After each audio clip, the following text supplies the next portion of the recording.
ગુજરાતમાં દારૂ ક્યાં મળે? તમારા મગજમાં ગિફ્ટ સિટી આવ્યું ને? અરે ગિફ્ટ સિટી સાઈડમાં મૂકો. ગિફ્ટ સિટીમાં દારૂ પીવા માટે તો કેટલા બધા નિયમો લાગે ને કેટલી બધી મંજૂરીઓ લેવી પડે. એના કરતાં સીધા આવી જાઓ બોટાદના ઢસા ગામમાં. પાનના ગલ્લા પર જોઈએ એવી બ્રાન્ડનો દારૂ મળે. તમને સાંભળીને નવાઈ લાગતી હશે ને એવું લાગતું હશે કે હું આવું શા માટે કહી રહી છું, તો આખી ઘટના સામે આવી છે અને તેના વિશે હવે વિગતે વાત કરવી છે. નમસ્કાર, તમે જોઈ રહ્યા છો ચક્રવાત. હું આપની સાથે હેમંત.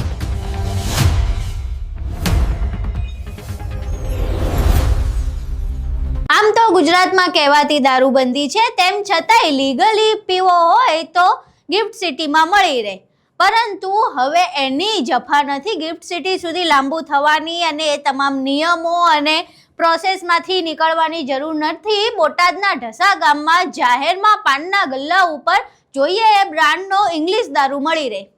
આવો એક વિડીયો સામે આવ્યો છે અને આ વિડીયોમાં સ્પષ્ટપણે જોઈ શકાય છે કે પાનના ગલ્લા પરથી આ પ્રકારે દારૂ લોકો ખરીદી રહ્યા છે. પહેલા અહીં એ વિડીયો જોઈએ. ઢસા ગામમાં ખુલ્લેઆમ દારૂ વેચાય છે. મહાદેવ પાન સેન્ટરમાં ઇંગ્લિશ દારૂની નાની મોટી બોટલો ખુલ્લેઆમ વેચાય છે. માવા અને સિગરેટ માવા રાખતા વ્યક્તિ દારૂનો ધંધો ધમધમતો કરે છે. પોલીસનો કે કાયદાનો કોઈ ડર નથી અને પોલીસ હાથ ઉપર હાથ રાખીને બેઠી છે. તમે જોઈ શકો છો. હવે તમે આ વિડીયો જો. વિડીયોમાં સ્પષ્ટપણે ગુજરાતના દારૂબંધીના લીરે લીરા ઉડી રહ્યા છે. આમ તો ગુજરાતમાં કહેવાય દારૂબંધી, પરંતુ એ ખાલી નામ ઉપર રહી ગઈ છે. કારણ કે જાહેરમાં અને એ પાનના ગલ્લા પર જોઈએ એ બ્રાન્ડનો જો ઇંગ્લિશ દારૂ મળતો હોય તો પછી ક્યાંની ને કેવી દારૂબંધી? આમાં દરોડા પાડવાની ક્યાંય જરૂર પડે એમ નથી. સીધે સીધું નરી આંખે દેખીતી વસ્તુ છે. તેમ છતાંય ખબર નહીં ગુજરાત પોલીસ સુધી આવા વિડીયો કેમ નથી પહોંચતા અને ગુજરાત પોલીસને આ બધી જગ્યાએ જ્યાં જાહેરમાં દારૂ મળે છે એ કેમ નથી દેખાતું. કદાચ ગુજરાત પોલીસ સોશિયલ મીડિયા પર એટલી એક્ટિવ નહીં હોય, આ તો રોડ ઉપર જે સ્ટન્ટ થતા હોય એ સ્ટન્ટ જલ્દી એમને મળી જતા હશે. એમની આલ્ગોરિધમમાં એ બધા વિડીયોઝ પહેલા આવતા હશે એટલે એમાં ત્વરિત કાર્યવાહી થાય. દારૂબંધીમાં ત્વરિત કાર્યવાહી થતી નથી. આ જે વિડીયો સામે આવ્યો છે એ વિડીયો ગુજરાતના દારૂબંધીના ધજાગરા ઉડાડે છે.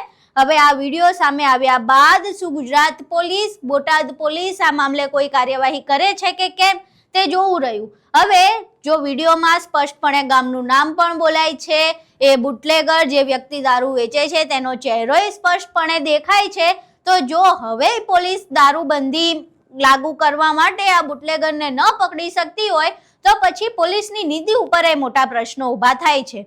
આમ તો ગૃહ રાજ્યમંત્રી અને નાયબ મુખ્યમંત્રી એવા હર્ષ સંઘવી અવારનવાર પોતાના પોલીસના વખાણ કરતા હોય છે.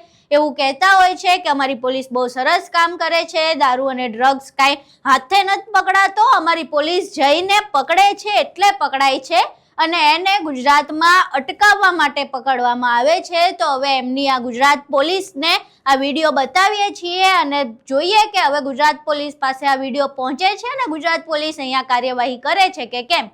આખો વિડીયો જોયા બાદ ગુજરાતમાં દારૂબંધી વિશે અને જે પ્રમાણે પોલીસ કાર્યવાહી કરે છે તેના વિશે તમારું શું માનવું છે? તમારા મંતવ્યો અમને કોમેન્ટ બોક્સમાં જરૂર જણાવજો. વિડીયો પસંદ આવ્યો હોય તો વિડીયોને લાઇક કરજો, શેર કરજો અને અમારી ચેનલને સબસ્ક્રાઇબ કરવાનું ભૂલશો નહીં. નમસ્કાર.